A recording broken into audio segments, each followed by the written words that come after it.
এবং দোলা সেন আরে পশ্চিমবঙ্গের সরকারটাই ভূত। পশ্চিমবঙ্গের সরকারই একটা ভূতের সরকার। ভূতের রাজত্ব পশ্চিমবঙ্গে চলেছে। যেরকম সমস্ত অ্যাকাউন্টে ভূত, সেই ধরনের তৃণমূল কংগ্রেসের সরকারও ভূত। ভুতুড়ে ভোটারদের বাঁচিয়ে রাখার জন্যই তো তৃণমূল কংগ্রেস লড়াই করে যাচ্ছে। নিরাপত্তায় থানার কাছে তাণ্ডব। টোটাল এনার্জি নিয়ন্ত্রণের বাইরে চলে গেছে। সমাজ বিরোধীরা মনে করে যে সরকার তাদের সরকার, এবং এটা তাদেরই সরকার হয়ে গেছে। তো কারা কাকে নিয়ন্ত্রণ করবে? সবটাই তো তৃণমূল। ওখানে যারা তাণ্ডব করেছে তারাও তৃণমূল, আবার যারা এখানে ধর্ণা দিতে এসছে তারাও তৃণমূল। যারা অভিযোগ এবং তিনি নিজে লড়বেন সেই মামলা।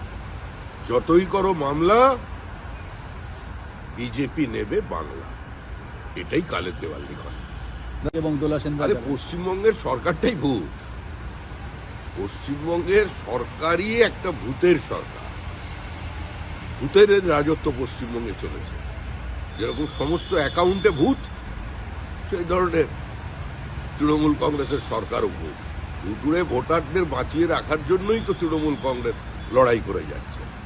এবং দোলা সেন আরে পশ্চিমবঙ্গের সরকারটাই ভূত।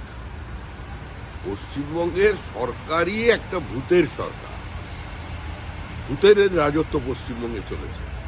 যেরকম সমস্ত অ্যাকাউন্টে ভূত, সেই ধরনের তৃণমূল কংগ্রেসের সরকারও ভূত।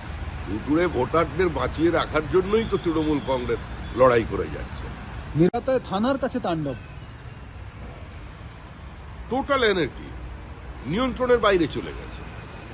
সমাজ বিরোধীরা মনে করে যে সরকার তাদের সরকার, এবং এটা তাদেরই সরকার হয়ে গেছে। তো কারা কাকে নিয়ন্ত্রণ করবে? সবটাই তো তৃণমূল। ওখানে যারা তাণ্ডব করেছে তারাও তৃণমূল, আবার যারা এখানে ধর্ণা দিতে এসছে তারাও তৃণমূল। যারা অভিযোগ এবং তিনি নিজে লড়বেন সেই মামলা। যতই করো মামলা, বিজেপি নেবে বাংলা, এটাই কালের দেওয়াল লিখন। এবং দোলা সেন আরে পশ্চিমবঙ্গের সরকারটাই ভূত। পশ্চিমবঙ্গের সরকারই একটা ভূতের সরকার। ভূতের রাজত্ব পশ্চিমবঙ্গে চলেছে। যেরকম সমস্ত অ্যাকাউন্টে ভূত, সেই ধরনের তৃণমূল কংগ্রেসের সরকারও ভূত। ভুতুড়ে ভোটারদের বাঁচিয়ে রাখার জন্যই তো তৃণমূল কংগ্রেস লড়াই করে যাচ্ছে।